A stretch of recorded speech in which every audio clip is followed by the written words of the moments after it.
عادل college کے زمانے میں مجھے ملا تھا۔ امی سے ذکر کیا تو انہوں نے مجھے کالج سے ہی ہٹا لیا۔ اپنی دانست میں انہوں نے اپنی اکھڑ اور نادان بیٹی کو نوخیز عمر میں ایک بڑی غلطی سے بچا لیا تھا، اور میں عرصے تک سوچتی رہی کہ ممکن ہے وہی میری منزل ثابت ہوتا۔ بہرحال اب تو نہ منزل سامنے تھی اور نہ منزل کا نشان۔ وقت گزرتا رہا اور میں چپ کے سرکتی عمر کے متعلق سوچتی اور کڑتی رہی۔ اس سوچ نے روز بروز میری سنجیدگی میں اضافہ کر دیا، جبکہ چہرے پر شادابی اور لبوں پر مسکراہٹ ہی تو انسان کو پرکشش بناتی ہے، مگر میں کسی اور ہی فکر کا شکار تھی۔ وقت نے کروٹ لی اور ماں کا انتظار ختم ہوا۔ خدا خدا کر کے ہمارے مقبرے جیسے گھر میں بھی کوئی امیدوں کی چراغ جلانے والا داخل ہوا۔ مہروز خان نے میری سنجیدگی سے متاثر ہو کر اپنا رشتہ بھجوایا۔ وہ ہمارے دور کے رشتہ دار ہوتے تھے۔ اس رشتے کو فوراً منظور کر لیا گیا، کیونکہ مہروز میں سوائے اس کے اور کیا کمی تھی کہ یہ ان کی دوسری شادی تھی۔ وہ نامی گرامی وکیل تھے، اچھی پریکٹس تھی، صاف ستھرا بنگلہ، 2 کاریں اور زندگی کی ہر آسائش کا سامان موجود تھا۔ شکل واجبی تھی تو میں کون سی حسن کی پری تھی۔ شادی اتنی دھوم دھام سے ہوئی کہ لوگوں نے تانتوں میں انگلیاں داب لیں۔ دلہن بن کر جب مہروز خان کے گھر آئی، انہوں نے ان الفاظ میں میرا خیر مقدم کیا: رقیہ، میری کوشش رہے گی کہ تم کو کوئی تکلیف نہ ہو، مگر میری پہلی بیوی کے بارے میں کوئی سوال مت کرنا۔ میرے دل کے زخم کو چھیڑنے کی کوشش نہ کرنا، ورنہ یہ راز تمہارے لیے بھی غم کا باعث ہوگا۔ میری سمجھ میں کچھ نہ آیا، مگر خاموش ہو گئی۔ تب وہ میرا ہاتھ اپنی آنکھوں سے لگاتے ہوئے بولے: میری ہمسفر، زندگی تنہا نہیں گزرتی۔ ایک زخم کھا چکا ہوں، دوسرا تم نہ لگانا۔ میں سر جھکائے یہ سب سنتی رہی۔ مجھے لگا وہ مجھ سے شادی کر کے بہت خوش ہیں۔ منہ دکھائی میں بہت قیمتی اور خوبصورت سونے کا سیٹ دیا جس میں ہیرے لگے ہوئے تھے۔ وقت خوش اسلوبی سے گزرنے لگا۔ میں ہر طرح سے خوش اور مطمئن تھی، مگر ایک سوال کبھی کبھی ذہن میں کانٹے کی طرح کھٹکتا تھا۔ مہروز اتنے اچھے ہیں تو ان کی پہلی شادی ناکام کیوں ہو گئی؟ آخر اس کے پیچھے ایسا کیا راز ہے؟ ایک روز ہم اپنے کسی رشتہ دار کی شادی میں گئے۔ وہاں ایک خاتون سے ملاقات ہوئی جو بہت خوبصورت تھی، قریب بیٹھی تھی، لہٰذا بات چیت ہونے لگی۔ اس نے بتایا کہ مہروز اس کے سابقہ بہنوئی ہیں۔ ان کی پہلی شادی اس کی باجی سے ہوئی تھی۔ دونوں میں بہت محبت تھی اور یہ بڑی کامیاب شادی تھی، لیکن شادی کے 2 سال بعد اچانک مہروز نے میری باجی کو طلاق دے دی۔ وجہ انہوں نے بتائی نہ باجی نے۔ ان دنوں میری بہن امید سے تھی، مگر اس سنگ دل انسان نے کبھی اپنی بیٹی کی شکل بھی نہ دیکھی۔ میری بہن نے بیٹی کی خاطر دوسری شادی نہیں کی۔ وہ نوکری کرتی ہے اور اپنی بیٹی کے لیے جی رہی ہے۔ اس خاتون نے بات ختم کی اور وہ چلی گئی۔ وہ راز جو میں جاننا چاہتی تھی آج اتفاق سے اس عورت نے بتا دیا، جو میرے لیے اجنبی تھی، لیکن راز پھر بھی راز ہی رہا۔ آخر مہروز نے بیوی کو کیوں طلاق دی اور دونوں نے اس کی وجہ کیوں کسی کو نہ بتائی؟ کسی نے بھی دنیا کے سامنے ایک دوسرے کو برا بھلا نہیں کہا اور نہ ہی عیب گنوائے۔ اب میں زیادہ اپسیٹ رہنے لگی۔ کچھ دن خود پر قابو رکھا، پھر آخر بے چینی نے وہی سوال کرنے پر مجبور کر دیا جو میں نہیں کرنا چاہتی تھی۔ مجھ کو اب مہروز پر اعتماد ہو گیا تھا کہ وہ ناراض ہوئے بھی تو وقتی طور پر ہوں گے، لہٰذا ہمت کر کے ان سے پوچھ ہی لیا: آپ نے پہلی بیوی کو طلاق کیوں دی تھی؟ ہم اب اتنے گھل مل گئے تھے کہ یہ پوچھنا معمولی بات لگتی تھی، مگر وہ ایک لمحے کو تو ساکت ہو گئے اور ان کے چہرے پر کرب نمایاں ہو گیا۔ تھوڑی دیر دم سادے رہنے کے بعد بالآخر وہ بولے: میں اس سے محبت کرتا تھا، مجھے اس سے کوئی شکایت نہ تھی۔ طلاق دیتے وقت بھی دلی تکلیف ہوئی تھی، لیکن یہ کہہ کر وہ چپ ہو گئے۔ میں بے چینی سے ان کا منہ تک رہی تھی۔ بتا بھی دیجئے، کیا اس نے خود طلاق مانگی تھی؟ اس کے تو وہم و گمان میں بھی نہ تھا کہ میں اچانک اس کو ایسا کچھ سناؤں گا۔ اس نے تو مجھے ایک خوشخبری سنائی تھی جس کے سبب میں نے اسے طلاق دے دی۔ بہرحال جو ہونا تھا ہو گیا، وجہ تم کو کبھی نہ کبھی معلوم ہو ہی جائے گی، فکر مت کرو، یہ راز بھی کسی روز کھل جائے گا۔ میں نے جان لیا کہ مزید اصرار کرنا ان کے زخم کو ادھیڑنا ہے، کیونکہ ان کا چہرہ بتا رہا تھا کہ وہ ناراض ہیں، لہٰذا اس وقت خاموشی میں ہی عافیت جانی۔ تبھی انہوں نے کہا: اپنا دل چھوٹا مت کرو، ایک نہ ایک دن تم جان لو گی میری کم نصیبی کو جاننے میں زیادہ وقت نہیں لگے گا۔ انہوں نے یہ بات کچھ اس طرح بے بسی سے کہی کہ میں شرم سے پانی پانی ہو گئی۔ اتنی محبت کرنے والے شوہر کو میں کوئی اذیت دینا نہ چاہتی تھی۔ خود سے وعدہ کر لیا کہ کبھی بھول کر بھی ایسا سوال پوچھ کر انہیں آزمائش میں نہ ڈالوں گی۔ عرصے تک خاموش رہی۔ شادی کو 5 برس گزر گئے، مگر میرے اندر کی فطری حس نے چین نہ لینے دیا۔ گھر میں پڑا پرانا سامان کھول کھول کر دیکھنا شروع کر دیا۔ جب وقت ملتا تو ان کی کتابوں کی الماریاں چھانتی۔ بالآخر مجھے ایک فائل سے ایک تصویر مل گئی جو ان کی شادی کے اول دن کی تھی۔ دلہن اتنی خوبصورت تھی کہ میں حیرت میں رہ گئی۔ یا اللہ، ایسی حسین لڑکی جس کا حسن حوروں کو شرمائے۔ وہ اس سے محبت کرتے تھے، جس کے لیے اب بھی اداس رہتے ہیں۔ کیوں کر اس کو طلاق دے دی؟ غصے میں یا کسی شک کی بنا پر؟ لیکن کبھی بھی اس پر کوئی الزام نہ لگایا، نہ اس کی بے وفائی کے بارے میں زبان کھولی۔ میرے دل میں ہلچل مچ گئی اور میں سوچ سوچ کر بیمار ہو گئی۔ ایک روز مہروز نے میرے چہرے کو بہت غور سے دیکھا، پھر بولے، تم روز بروز مرجھائی جاتی ہو، چلو میں تم کو کسی ڈاکٹر کو دکھا دوں۔ میں بیمار نہیں ہوں، گھر میں بہت تنہائی محسوس کرتی ہوں۔ آپ صبح کورٹ چلے جاتے ہیں اور تمام دن مصروف رہتے ہیں، شام کو بھی آرام نہیں کر پاتے، کبھی کیس کی تیاری تو کبھی موکلوں سے سر کھپانا۔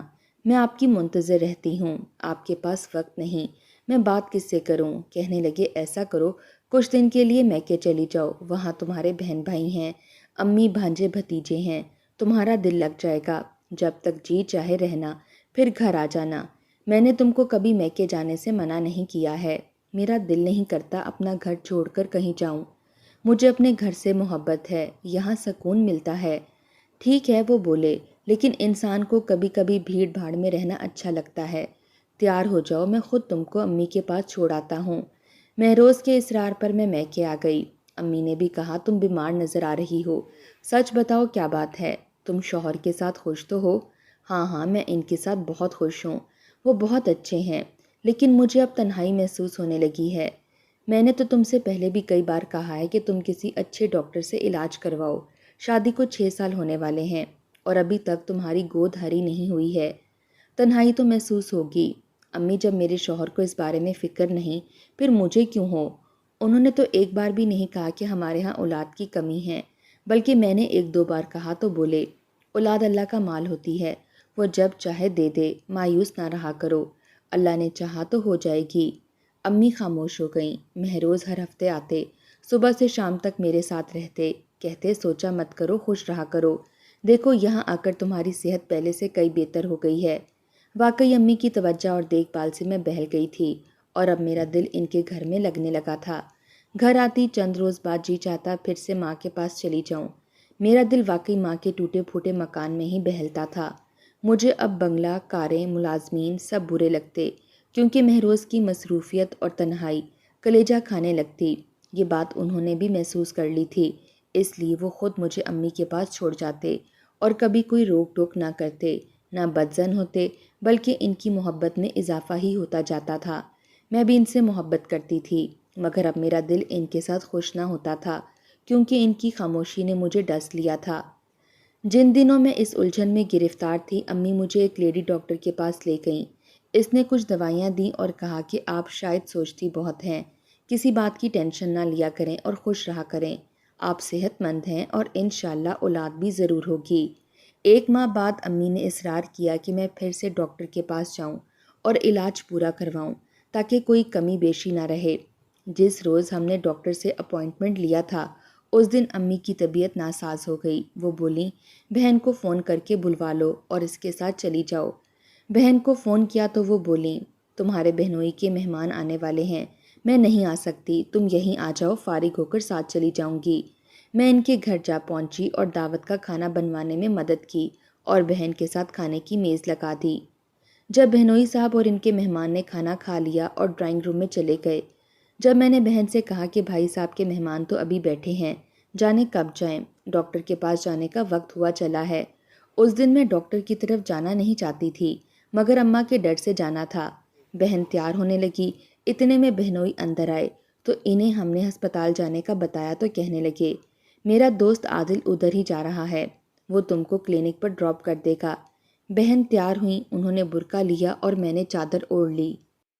کار میں بیٹھتے ہوئے میری نظر ڈرائیونگ سیٹ پر بیٹھے شخص پر پڑی اور میرے بدن میں برقی لہر دوڑ گئی۔ سوچ بھی نہ سکتی تھی کہ اتنے برسوں بعد اپنے کلاس فیلو عادل سے یوں اچانک ملاقات ہو جائے گی۔ اس نے بھی مجھے پہچان لیا، مگر ہم دونوں ہی چپ رہے۔ اس نے ہمیں کلینک پر اتار دیا اور بولا، میری رہائش یہاں قریب ہی ہے، آپ کو سواری کی دقت ہو تو مجھے فون کر دیجیے گا، میں آ جاؤں گا۔ یہ کہہ کر اس نے اپنا کارڈ میرے ہاتھ میں تھما دیا۔ دراصل وہ مجھ کو رابطے کا ذریعہ دے گیا تھا۔ اگلے روز شام میں عادل میرے بہنوئی کے ساتھ گھر آ گیا۔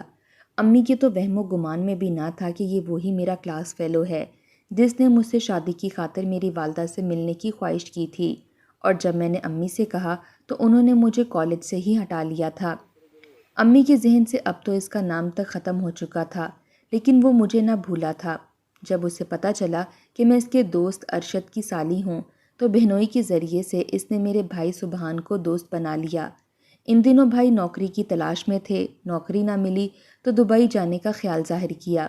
تب بہنوئی نے ان کو عادل سے ملوا دیا کہ اس کا کام دبئی کے ویزے دلوانا تھا۔ یوں وہ امی کے گھر آنے جانے لگا اور ان کا منہ بولا بیٹا بن گیا۔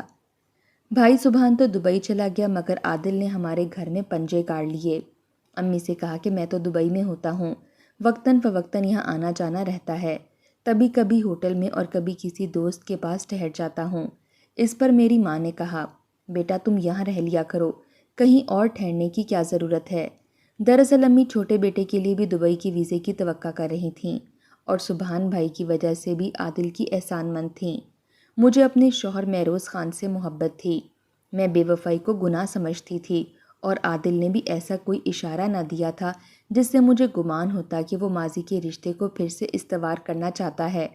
ہمارے درمیان محبت کا کوئی کھیل تو چلا ہی نہیں تھا جب اس نے محض پسندیدگی کا اظہار اور شادی کا عندیہ دیا تھا۔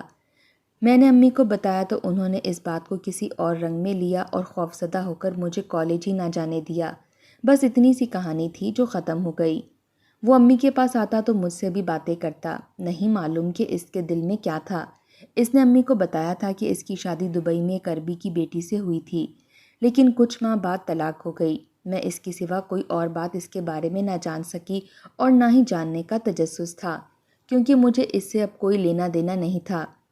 اس بار زیادہ دن میکے رہنے سے امی کو فکر ہونے لگی۔ بولی، اب تم اپنے گھر چلی جاؤ تو بہتر ہے۔ ان کے کہنے پر میں نے گھر جانے کی تیاری کر لی۔ امی مجھے چھوڑنے جا رہی تھیں، انہوں نے محلے کے ایک لڑکے سے رکشہ منگوایا۔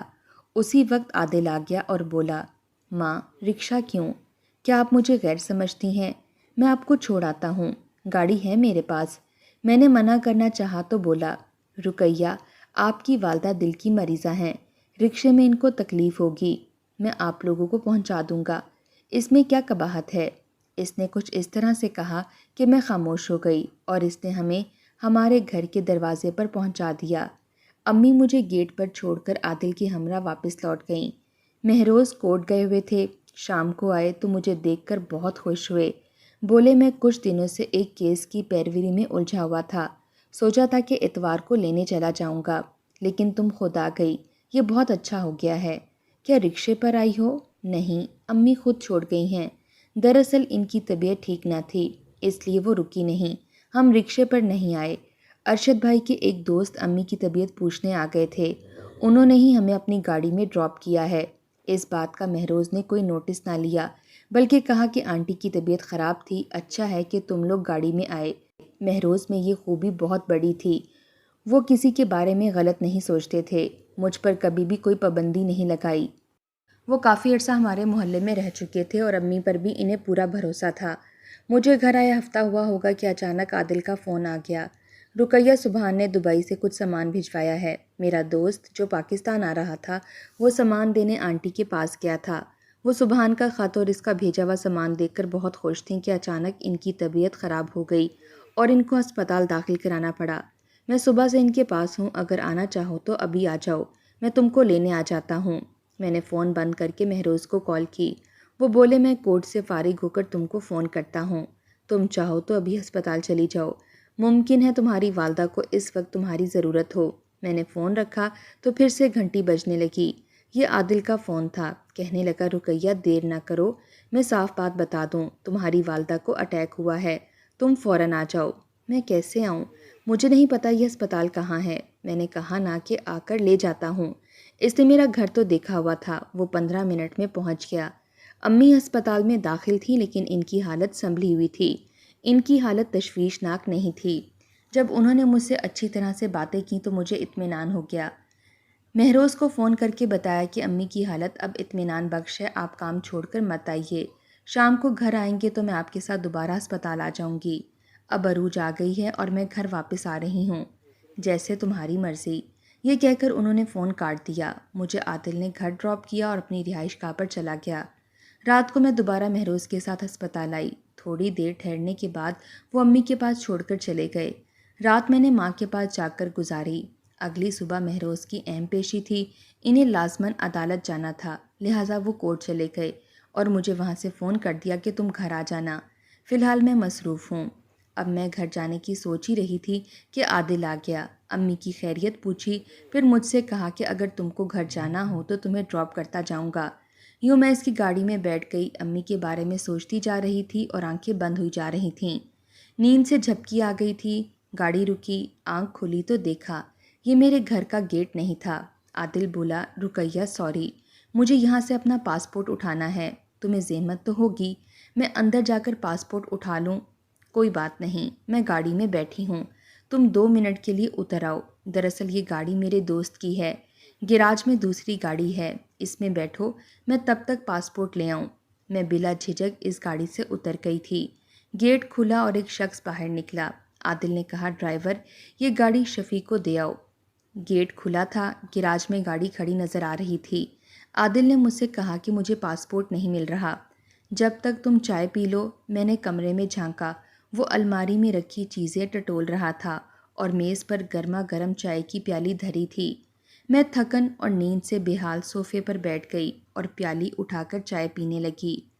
عادل نے الماری سے کچھ کپڑے اور دوسری چیزیں نکال کر بیڈ پر پھینکیں، پھر خوشی سے بولا، مل گیا، یہ میں نے اپنے کپڑوں کے نیچے رکھ دیا تھا، تم یہ کپڑے الماری میں رکھ دو، تب تک میں چائے پی لوں گا۔ میں نے بکھرے ہوئے کپڑے الماری میں رکھے۔ کبھی کبھی بھروسے میں آدمی بڑی غلطی کر جاتا ہے، اور جب پلٹی تو عادل کمرے کا دروازہ بند کر چکا تھا۔ کبھی کبھی بھروسے میں آدمی بڑی فاش غلطی کر جاتا ہے اور اسے خبر بھی نہیں ہوتی کہ اگلے کی نیت کیا ہے۔ میں لٹی ہوئی روتی دھوتی اپنے گھر کے گیٹ پر اتارتی گئی۔ عادل مجھے میری منزل پر پہنچا کر چلا گیا، وہ منزل جو اب میری نہ رہی تھی، مگر فی الحال مجھے اس کا علم نہ تھا۔ میں نے رو دھو کر اور اپنے خدا سے معافی مانگ کر خود کو شام تک سنبھال لیا، کیونکہ یہ میری غفلت کے باعث ایک ظالمانہ ثانیہ ہوا تھا۔ اگلے دن عادل دبئی فلائی کر گیا۔ امی ابھی ہسپتال میں تھیں۔ اب یہ بات کسی کو بتانے سے کیا حاصل تھا؟ 2 ماہ گزر گئے۔ دل کے اندر ایک سسکی دبی رہتی تھی، جس کی آواز میرے سوا کوئی دوسرا نہیں سن سکتا تھا۔ تیسرے ماہ میرے شوہر نے کہا کہ رقیہ، میں اپنے بھائی کے پاس امریکہ جانا چاہتا ہوں، تم چاہو تو تمہارا بھی ویزا لے لوں، میری طبیعت ٹھیک نہیں ہے، مجھے لگتا ہے کہ میں سفر نہ کر سکوں گی۔ کیا ہوا تمہیں؟ میں انہیں کہنا چاہتی تھی کہ آپ کہتے تھے نا کہ اللہ چاہے گا تو ہم بھی صاحب اولاد ہو جائیں گے، تو اللہ نے ہماری سن لی ہے، لیکن میں ان کو سرپرائز دینا چاہتی تھی، لہٰذا میں نے کہا کہ ڈاکٹر کے پاس چلتے ہیں، اگر وہ کہے گی کہ سفر پر چلی جاؤ تو میں آپ کے ساتھ چلی جاؤں گی، ورنہ نہیں۔ وہ مجھے ڈاکٹر کے پاس لے گئے۔ میں سمجھ رہی تھی کہ جب خوشخبری کی تصدیق ہو جائے گی تو وہ بہت خوشی کا اظہار کریں گے کہ ہم صاحب اولاد ہونے جا رہے ہیں، مگر معلوم نہ تھا کہ ڈاکٹر کے پاس جاتے ہی میری منزل کھوٹی ہو جائے گی۔ جب وہ گھر لوٹے ان کے چہرے پر خوشی کا احسار تک نہ تھا۔ میں نے پوچھا، کیا آپ کو خوشی نہیں ہوئی؟ بہت ہوئی ہے، انہوں نے مردہ لہجے میں کہا۔ پھر آپ اتنے افسردہ کیوں ہیں؟ یہ سوچ کر کہ اب تم میرے ساتھ نہیں جا رہی۔ مجھے انہوں نے گھر چھوڑا اور اپنے کچھ کاغذات لے کر چلے گئے۔ رات بھر گھر نہیں آئے۔ اگلے روز 11 بجے کے بعد آئے اور اپنا سفری بیگ اٹھا کر کہنے لگے، آج میری فلائٹ ہے، اپنا خیال رکھنا، وہاں پہنچ کر خیریت کی اطلاع کر دوں گا، اور ہاں، تم گھر میں اکیلی مت رہنا جب تک میں واپس نہ آ جاؤں، اپنے میکے میں رہنا، خدا حافظ۔ وہ میری طرف دیکھے بغیر چلے گئے۔ میں ان کے سرد لہجے سے تعجب میں ڈوبی ہوئی تھی۔ ان کے جانے کے بعد بے تحاشا روئی۔ شام کو بیگ میں کچھ کپڑے ڈالے اور امی کے پاس چلی گئی۔ سمجھ میں نہ آ رہا تھا کہ وہ ایسے مجھ سے ملے بغیر کیوں کر چلے گئے، جبکہ ان کی فلائٹ تو رات کی تھی۔ امی کے گھر آئے ہفتہ ہوا ہوگا کہ گھر پر امریکہ سے ایک رجسٹری آئی۔